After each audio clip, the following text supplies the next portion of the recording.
Everybody, thank you. नमस्कार साथियों, हमने कल एक खुलासा किया था, we had done an expose yesterday, और हमने 3 लोगों से सवाल पूछे थे। माननीय प्रधानमंत्री जी से सवाल पूछे थे, सेबी की चेयरपर्सन से सवाल पूछे थे, और आईसीआईसीआई बैंक से सवाल पूछे थे। इनमें से कौन मोहरा है और कौन खिलाड़ी है मुझे नहीं मालूम, लेकिन एक मोहरे का जवाब आया, आईसीआईसीआई का जवाब आया। उस बारे में थोड़ी चर्चा कर लें, क्योंकि उस जवाब से और सवाल खड़े हो जाते हैं। उस जवाब ने हमारा काफी काम आसान कर दिया। इस पूरे घोटाले का एक परत और खुली इस जवाब से। They have helped us in unlayering this exposé even further. तो आईसीआईसीआई कहता है कि माधवी बुच जी को जो उनका कार्यकाल था आईसीआईसीआई में, उसका रिटायरल बेनिफिट मिला, तनख्वाह नहीं थी। ये सेवानिवृत्ति के पश्चात जो उनको पैसा देना था वो था। अब मैं अपने साथियों से कहूंगा कि वो टेबल खोलें, क्योंकि वो टेबल बहुत कुछ बताता है। इसको थोड़ा, आपको दिख रहा है ये टेबल अच्छी तरह?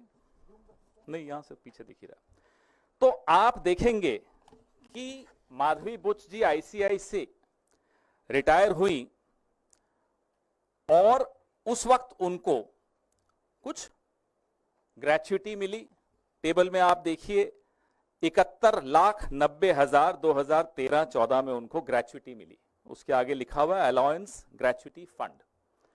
2014-15 में 5,36,08,825 रुपए, ये हम मान लेते हैं 1 मिनट के लिए कि ये रिटायरमेंट कम्यूटेड जो पेंशन है ये उनको मिल गई।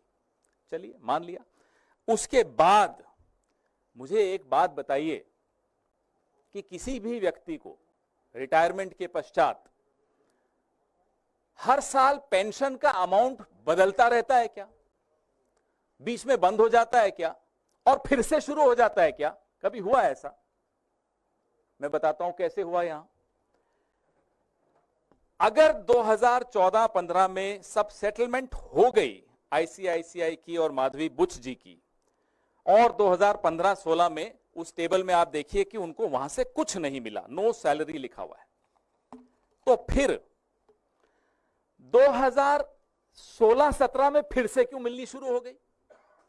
ये ऐसी कौन सी पेंशन है?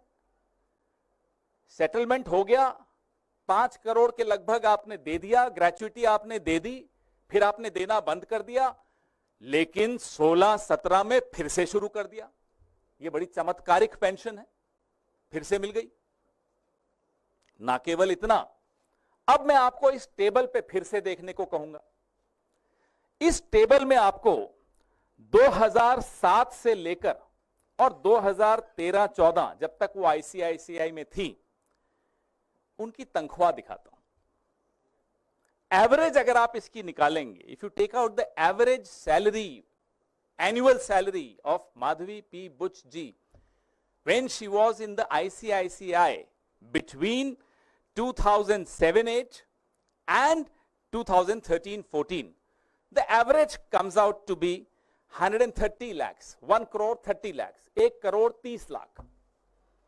और पेंशन का एवरेज कितना है साल का? 2 करोड़ 77 लाख। कौन सी ऐसी नौकरी है जहां पेंशन तनख्वाह से ज्यादा है, डबल से ज्यादा? ये तो हमें मालूम ही नहीं था। ये तो कल आईसीआईसीआई के जवाब जब आए तो रिसर्च की। पेंशन से ज्यादा तनख्वाह होती है, हमने बचपन से सुना था। तनख्वाह से ज्यादा पेंशन न्यू इंडिया में आने लग गई। कुछ लोगों को मिलती है, उसके लिए आपको मोहरा बनना पड़ता है, उसके लिए आपको प्यादा बनना पड़ता है। हम इस बात का जवाब, आईसीआईसीआई से हमें कोई गुरेज नहीं है, वो दे दें, हमें कोई दिक्कत नहीं। उम्मीद है कि माधवी पी बुच जी ये टेबल देखेंगी और जवाब देंगी कि ये 16-17 को फिर से पेंशन क्यों मिलनी शुरू हो गई, तथा कथित pension, the so called pension. वैसे मैं आपको बता दूं, ये वही साल है जब वो सेबी में होल टाइम मेंबर बन गई थी। तो जब सेबी में होल टाइम मेंबर बन गई तो फिर से तथाकथित पेंशन मिलनी शुरू हो गई। और पेंशन कितनी? 2,77,00,000 औसत एवरी ईयर। तनख्वाह कितनी थी? मैं फिर से दोहराता हूं, 1,30,00,000 सालाना औसत तनख्वाह 2007-8 से लेकर और 2014-15 तक। ऐसी नौकरी हम सबको भी मिलनी चाहिए जहां पेंशन तनख्वाह से ज्यादा हो। अब उन्होंने दूसरा मुद्दा आईसीआईसीआई ने जवाब दिया ईसॉप्स का। यह बड़ा महत्वपूर्ण मुद्दा है। जो एम्प्लॉइज स्टॉक ऑप्शन है, आईसीआईसीआई कहता है कि हमारे एम्प्लॉइज इंक्लूडिंग रिटायर्ड एम्प्लॉइज के पास एक चॉइस होती है एक्सरसाइज करने की अपना ईसॉप 10 साल वेस्टिंग के बाद तक। ये आईसीआईसीआई ने कल अपने जवाब में कहा। अब मैं आपका ध्यान आकर्षित करता हूं, जो उनकी ईसॉप पॉलिसी यूएस की, जैसे हमारे यहां सेबी होता है, यूएस में एसईसी होता है। अमेरिका की एसईसी की वेबसाइट पे आईसीआईसीआई ने जो अपनी ईसॉप की पॉलिसी डाली है वो तो कुछ और कहती है, हिंदुस्तान की वेबसाइट पे डाली नहीं। ये एक और सवाल है, आपने अपनी ईसॉप की पॉलिसी पारदर्शी तरीके से हिंदुस्तान की वेबसाइट पे क्यों नहीं डाली? चलिए, नहीं डाली होगी, कोई कारण होंगे। अब आइए आप, जो अमेरिका में एसईसी की वेबसाइट पे आईसीआईसीआई ने अपनी ईसॉप की पॉलिसी डाली है, वो कहती है कि former employees can exercise their ESOPs within a maximum of 3 months following their voluntary termination. अगर मैं आईसीआईसीआई से खुद इस्तीफा देता हूं या देती हूं, तो उस इस्तीफे की तारीख से 3 महीने के भीतर मैं अपने ईसॉप्स को वेस्ट कर सकता हूं, उसको मैं भुना सकता हूं, मैं ले सकता हूं। ये उन्हीं की पॉलिसी है, उन्हीं की वेबसाइट है, प्रेस रिलीज में लिंक है, खोल दीजिएगा, पढ़ लीजिएगा। तो ये 8 साल बाद माधवी बुच जी इस्तीफा देने के 8 साल बाद ईसॉप भुना रही हैं। ये कौन सी पॉलिसी के तहत भुना रही है? नई पॉलिसी कहां है, कौन सी वेबसाइट पे है? आईसीआईसीआई हमें बताए। We demand to know from ICICI. We can only go by the website of SEC, where you have uploaded your policy, which says that within 3 months of voluntary termination, you can exercise your ESOPs. This lady in question, Miss Madhvi P. Buch, is exercising her ESOPs 8 years after she voluntarily terminated her services from ICICI. And strangely, the benefit that accrued to her coincided with her tenure in SEBI. अब जो share का value बढ़ा इस company की, उस बढ़ी हुई value में इन्होंने एक्सरसाइज किया अपना ईसॉप। और ये बड़ी अजीब सा संयोग है कि तब ये सेबी में थी। क्या ये लाभ, इस तरह का लाभ आईसीआईसीआई के बाकी तमाम कर्मचारियों को भी मिलता है? हम ये जानना चाहते हैं। या एक स्पेशल पॉलिसी है जो वेबसाइट पे भी नहीं है, वो कुछ लोगों के लिए है, कुछ प्यादों के लिए है, कुछ मोहरों के लिए है, किसके लिए है? मेरे आपके लिए नहीं है। अगर मैं आईसीआई में होता या आप आईसीआईसीआई में होते तो। लेकिन माधवी बुच जी 8 साल के बाद ईसॉप्स को एक्सरसाइज करती हैं। कौन सी पॉलिसी के तहत करती हैं, हम ये जानना चाहते हैं। फिर अब ईसॉप पे जो टीडीएस दिया, ईसॉप पे एक सवाल हम और पूछना चाहते हैं, मैं भूल गया, माफी चाहता हूं, कि जो ईसॉप्स आपने माधवी बुच जी को दिए वो कहां से दिए होंगे? वो एम्प्लॉइज ईसॉप्स ट्रस्ट से दिए होंगे, किसी का हक मार के दिए होंगे, और एम्प्लॉइज का आपने हक मारा और माधवी बुच जी को आपने उपकृत किया, उनको ऑब्लाइज किया। बताइए, अगर गलत है तो जवाब दीजिए। ईसॉप भी तो ट्रस्ट से ही आएगा। उस ट्रस्ट में जो ईसॉप्स हैं, अगर मैंने ज्यादा ले लिए तो विनीत जी को नुकसान होगा। कितने ऐसे कर्मचारियों को आपने नुकसान दिया और 8 साल बाद एक्सरसाइज करने का इनको अधिकार दिया, ये हम जानना चाहते हैं। अब आइए आप तीसरे और आखिरी मुद्दे पर। The last and the third point is the TDS on ESOPs. जो टीडीएस था ईसॉप्स पे आईसीआईसीआई ने दिया माधवी बुच जी के बिहाफ पर, हम ये जानना चाहते हैं कि क्या ये नीति, ये पॉलिसी तमाम आईसीआईसीआई के अधिकारियों और कर्मचारियों के लिए भी आप करते हैं कि उनका ईसॉप्स पे टीडीएस आप देते हैं? Do you do this? Do you extend this courtesy to every employee of ICICI that you pay the TDS on their behalf? And ये जो TDS आपने दिया, जो अमाउंट है उस TDS का आपने पे कर दिया माधवी जी के बिहाफ पर, तो क्या वो माधवी बुच जी की इनकम में माना नहीं जाएगा? हम और आप इनकम टैक्स देते हैं, हम सब थोड़ा बहुत समझते हैं इनकम टैक्स को, और अगर वो उनकी इनकम में है, she should be tax for it. तो आईसीआईसीआई ने ये टीडीएस अमाउंट को टैक्सेबल इनकम में क्यों नहीं दिखाया माधवी जी की? ये इनकम टैक्स का नॉन कंप्लायंस है इनकम टैक्स एक्ट का। हम एक और आरोप लगाते हैं, नया आरोप है। हम इंतजार करेंगे, आईसीआईसीआई जवाब देना चाहता है दे, एसईसी को भी दे कि साहब हमने जो आपकी वेबसाइट पे पॉलिसी डाली है अमेरिका की वो अलग है, हिंदुस्तान में हमने वेबसाइट पे नहीं डाली, लेकिन यहां अलग पॉलिसी है, और यहां भी माधवी जी के लिए एक अलग पॉलिसी है, बाकी कर्मचारियों के लिए अलग पॉलिसी है ईसॉप्स की। बताएं, डिमांड टू नो। नहीं तो माधवी जी जवाब दें। हमने कल भी उनको आग्रह किया था कि आप खुद जवाब दीजिए, नहीं तो हम हर दूसरे दिन आएंगे, कुछ नई बातें करेंगे, कुछ नए खुलासे करेंगे, क्योंकि अभी तो ये शुरुआत है। As I said, this is the tip of the iceberg. आपके सवाल। ये टेबल वापस लगा दीजिए ताकि ये देखते रहें।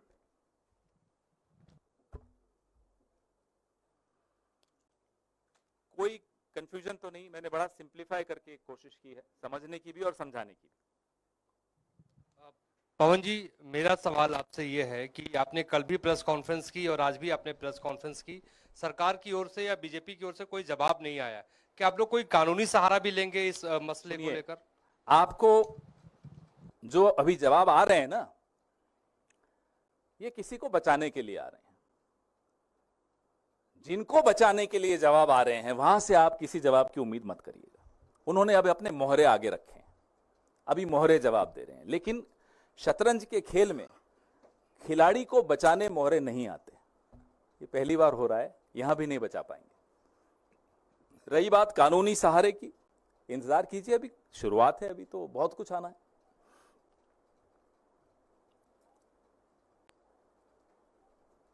जी,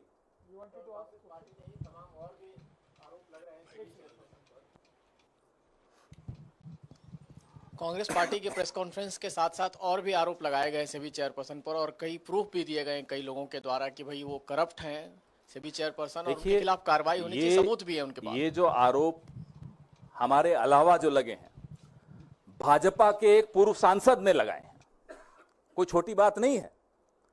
भाजपा के एक पूर्व सांसद भी आरोप लगा रहे हैं कि माधवी बुच जी और सेबी में किस तरह का भ्रष्टाचार है, सबूतों के साथ वो बात कर रहे हैं। फिर भी अगर सरकार को नहीं जवाब देना या इस दिशा में कोई कदम नहीं उठाना, तो लोग सुन रहे हैं, लोग देख रहे हैं। सर, क्या इसमें उन्होंने पूछा कानूनी कोई प्रक्रिया, या फिर क्या पार्लियामेंट में इसको उठाएंगे, कोई जेपीसी या कोई संसदीय किसी तरह जांच की मांग भी इस मसले पर आप लोग करेंगे? लक्ष्मी जी, हम लोग लगातार इस पूरे सेबी के मामले पर, हिंडनबर्ग के मामले पर जेपीसी की मांग लगातार करते आए हैं। अब ये नए खुलासे हैं, ये हिंडनबर्ग रिपोर्ट से हटकर और खुलासे आए हैं, लगातार आ रहे हैं, आगे भी आएंगे। हमने पहले सोचा था कि हर 2 दिन बाद प्रेस कॉन्फ्रेंस करेंगे, लेकिन जवाब ऐसा मजेदार आया कि हमको लगा दूसरे ही दिन करनी चाहिए, वापस आज ही हम आ गए। लगातार हम आपको बताते रहेंगे, खुलासे करते रहेंगे। उसके बाद पार्टी और गठबंधन हमारा क्या निर्णय लेता है वो भी आपसे हम साझा करेंगे।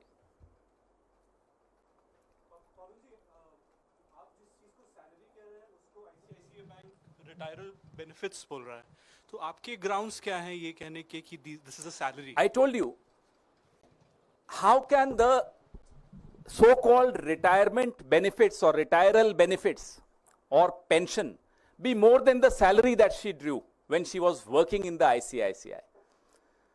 The average annual salary of Miss Madhavi P. Buch when she was employed with ICICI was 1 crore 30 lakh rupees annual salary, average.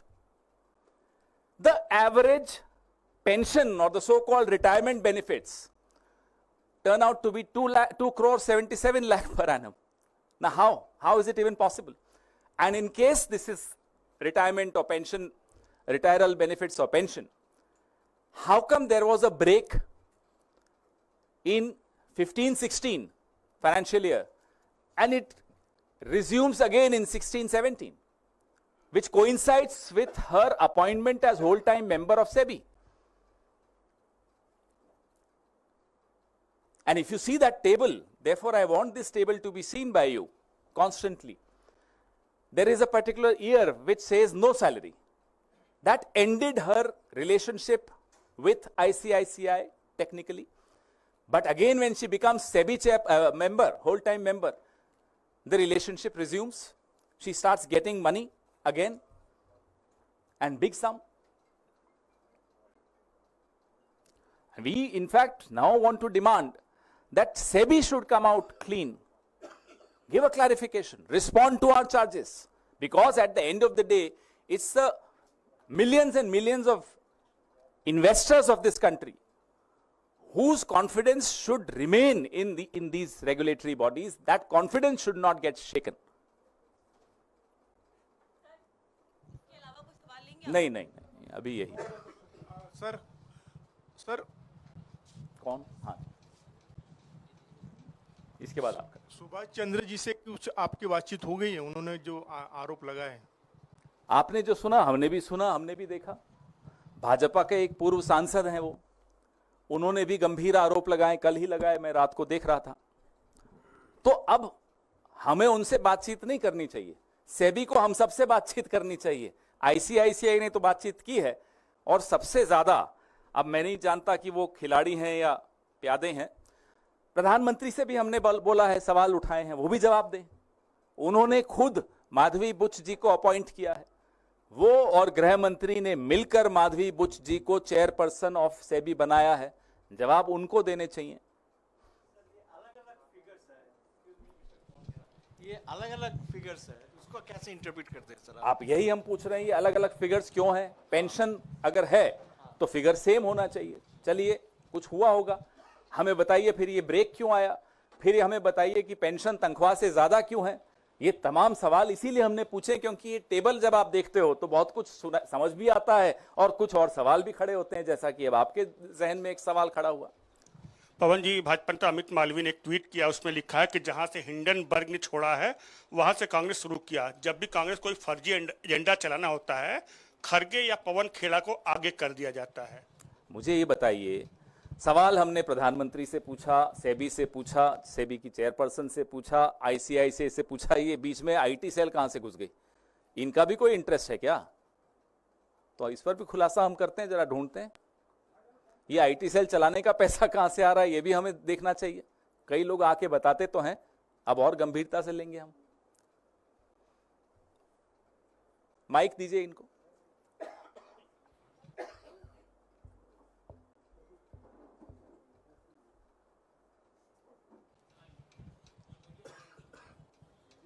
नहीं, मीडिया से नहीं तो आपका क्या? नहीं, you can't ask, ना? This is a press conference. I don't know why. What are you doing here?